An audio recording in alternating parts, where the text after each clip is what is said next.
આકાશવાણી અમદાવાદ વડોદરા પ્રાદેશિક સમાચાર જયેશ પટેલ વાંચે છે. સૌપ્રથમ મુખ્ય સમાચાર. પ્રધાનમંત્રી નરેન્દ્ર મોદીએ કહ્યું છે કે ગુણવત્તા અને વિશ્વસનીયતા બ્રાન્ડ ઇન્ડિયાના આધારસ્તંભ હોવા જોઈએ. મુખ્યમંત્રી વિજય રૂપાણી અરવલ્લી જિલ્લાના બાયડ ખાતેથી કિસાન સૂર્યોદય યોજનાના બીજા તબક્કાનો આજે પ્રારંભ કરાવશે.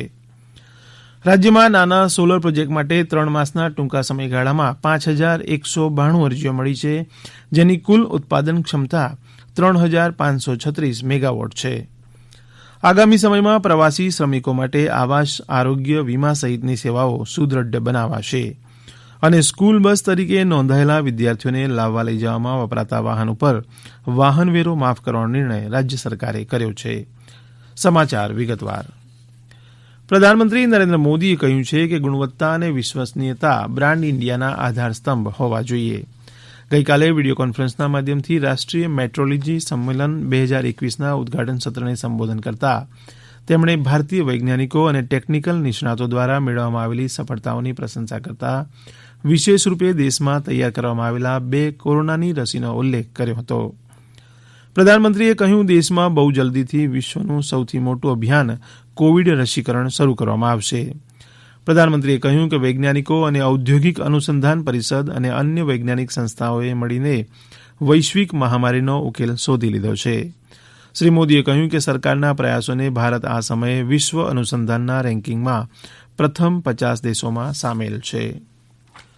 મુખ્યમંત્રી વિજય રૂપાણી અરવલ્લી જિલ્લાના બાયડ ખાતેથી કિસાન સૂર્યોદય યોજનાના બીજા તબક્કાનો આજે પ્રારંભ કરાવશે. મુખ્યમંત્રી વિજય રૂપાણીએ 3 જાન્યુઆરીએ ગીર સોમનાથ જિલ્લાના ઉના ખાતેથી કિસાન સૂર્યોદય યોજનાના બીજા તબક્કાનો આરંભ કરતા જણાવ્યું હતું કે રાજ્ય સરકારે અત્યાર સુધીમાં 1055 ગામડાઓમાં કિસાન સૂર્યોદય યોજના હેઠળ ખેડૂતોને દિવસે વીજળી પૂરી પાડી છે અને આ મહિનામાં વધુ 2500 ગામડાઓને દિવસે વીજળી મળતી થઈ જશે. કિસાન સૂર્યોદય યોજના હેઠળ બીજા તબક્કામાં રાજ્યના 30 જિલ્લાના 2900 ગામોના આશરે 2.25 લાખ ખેડૂતોને ખેતી માટે દિવસે વીજળી અપાશે. આ યોજનાના પ્રથમ તબક્કામાં દાહોદ, જૂનાગઢ અને ગીર સોમનાથ જિલ્લાના 1055 ગામડાઓને આવરી લેવાયા છે. મુખ્યમંત્રી વિજય રૂપાણીએ સ્પષ્ટપણે જણાવ્યું છે કે ગુજરાત કોવિડ સામેના રસીકરણ માટે સંપૂર્ણ સજ્જ છે. તેમણે આ સંદર્ભમાં જણાવ્યું કે હવે ટૂંક સમયમાં જ આ મેડ ઇન ઇન્ડિયા વેક્સિન આવી જવાની છે અને રસીકરણ પણ શરૂ થવાનું છે. કોલ્ડ ચેઇન બની ગઈ છે, સર્વેક્ષણ કામગીરી શરૂ થઈ ગઈ છે તથા રસીકરણ માટેની તાલીમ પણ અપાઈ ગઈ છે. મુખ્યમંત્રીએ એમ પણ કહ્યું કે ભારત સરકાર રસીકરણ પ્લાન જાહેર કરે કે તુરત જ ગુજરાતમાં પણ વેક્સિનેશન કામગીરી રાજ્ય સરકાર શરૂ કરી દેવા સુસજ્જ છે.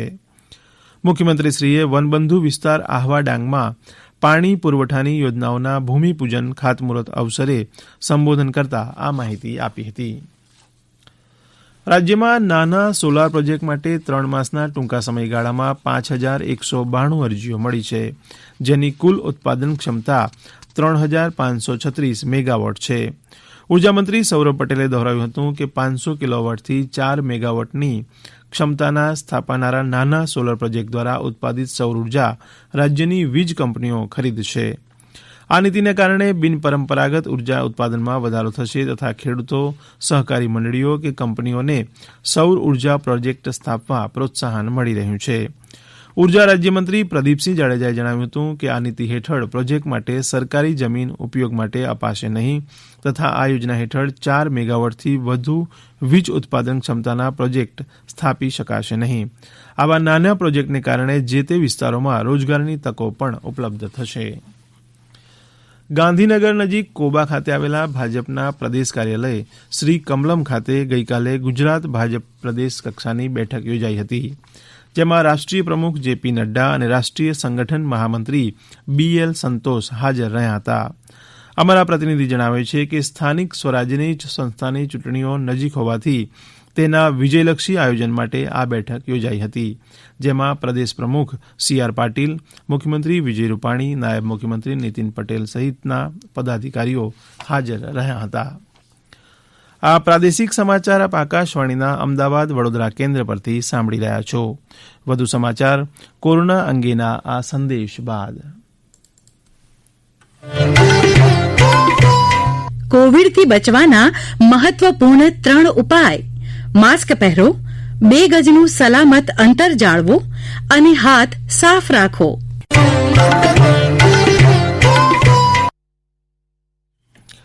આગામી સમયમાં પ્રવાસી શ્રમિકો માટે આવાસ, આરોગ્ય, વીમા સહિતની સેવાઓ સુદ્રઢ બનાવાશે. પેટ્રોલિયમ મંત્રી ધર્મેન્દ્ર પ્રધાને ગઈકાલે સુરતમાં દેશના સૌપ્રથમ માઇગ્રન્ટ સેલનો પ્રારંભ કરાવતા આ મુજબ જણાવ્યું હતું. તેમણે કહ્યું કે આ માઇગ્રન્ટ સેલમાં બીજા રાજ્યમાંથી ગુજરાત રોજગારી માટે આવેલા શ્રમિકોની સંપૂર્ણ માહિતી રહેશે. આ માહિતીના આધારે શ્રમિકોને આવાસ, આરોગ્ય, વીમાના લાભો આપવાનું આયોજન કરાશે. સુરતના મ્યુનિસિપલ કમિશનર બંછાનિધિ પાનીએ જણાવ્યું હતું કે માઇગ્રન્ટ સેલના લીધે સુરતમાં વસતા પરપ્રાંતીય શ્રમિકોને કલ્યાણકારી યોજનાઓ તથા સુવિધાઓના લાભ અપાશે. આ પ્રસંગે શ્રી પ્રધાનના હસ્તે શ્રમિકોને ઓળખ કાર્ડ તથા ધિરાણ સહાયના ચેકો આપવામાં આવ્યા હતા. સ્કૂલ બસ તરીકે નોંધાયેલા વિદ્યાર્થીઓને લાવવા લઈ જવામાં વપરાતા વાહન ઉપર વાહનવેરો માફ કરવાનો નિર્ણય રાજ્ય સરકારે કર્યો છે. કોવિડ જેવી આફતને ધ્યાનમાં લેતા મુખ્યમંત્રી વિજય રૂપાણીએ આ પગલું ભર્યું છે. રાજ્યમાં શૈક્ષણિક સંસ્થાઓ સ્કૂલોના નામે નોંધાયેલી અને ચાલતી અને તારીખ 1 એપ્રિલ 2017 પહેલા રજીસ્ટર્ડ થયેલી બસો માટે તારીખ 1 એપ્રિલ 2020થી તારીખ 31 ડિસેમ્બર 2020 સુધીના સમય માટેનો મોટર વાહન વેરો વ્હીકલ ટેક્સ માફ કરવામાં આવ્યો છે. આવી સ્કૂલ બસો આ સમયગાળા દરમિયાન અન્ય કોઈ વ્યાપારિક પ્રવૃત્તિ માટે ઉપયોગમાં કે વપરાશમાં લેવામાં આવી નથી તેની ચકાસણી કર્યા બાદ તેને નોન યુઝ તરીકે વેરા માફી આપવામાં આવશે. રાજ્યમાં ગઈકાલે કોવિડ-19ના 898 દર્દીઓ સાજા થયા. તે સાથે જ સાજા થવાનો દર 94.61% થયો છે. અત્યાર સુધીમાં રાજ્યભરમાં કુલ 2,34,558 દર્દીઓએ કોરોનાને મ્હાત આપી છે. ગઈકાલે કોવિડના નવા 698 કેસ નોંધાયા છે. રાજ્યમાં કુલ એક્ટિવ કેસ 9,047 છે, જેમાં 8,986 દર્દીઓની હાલત સ્થિર છે, જ્યારે 60 દર્દીઓ વેન્ટિલેટર ઉપર છે. ગઈકાલે કોવિડ-19ના કારણે 3 વ્યક્તિઓના મોત નિપજતા કુલ મૃત્યુઆંક 4,321 થયો છે. ગઈકાલે રાજ્યમાં કુલ 47,995 ટેસ્ટ કરવામાં આવ્યા છે. રાજ્યમાં અત્યાર સુધીમાં કુલ 98,58,659 ટેસ્ટ કરવામાં આવ્યા છે. આકાશવાણી અમદાવાદના પ્રાદેશિક સમાચાર વિભાગ દ્વારા ગઈકાલે લુઈ બ્રેઇલ દિવસની ઉજવણીના ભાગરૂપે પ્રજ્ઞાચક્ષુ શિક્ષિકા જિજ્ઞાસાબેને પ્રાદેશિક સમાચારનું વાંચન ઓન ડ્યુટી સમાચાર વાચક મિત્તલ પટેલ સાથે કર્યું હતું. 2004થી ઓલ ઇન્ડિયા રેડિયોના અમદાવાદ વિભાગ દ્વારા પ્રજ્ઞાચક્ષુઓની ક્ષમતા વિશે સભાનતા કેળવવા આ અદ્વિતીય કાર્યક્રમની પરંપરા જાળવવામાં આવે છે. સમગ્ર વિશ્વમાં 212મી લુઈ બ્રેલ જન્મજયંતિની ભવ્ય રીતે ઉજવણી થઈ હતી, ત્યારે રાજ્યભરમાં પણ વિવિધ કાર્યક્રમોનું આયોજન કરવામાં આવ્યું હતું.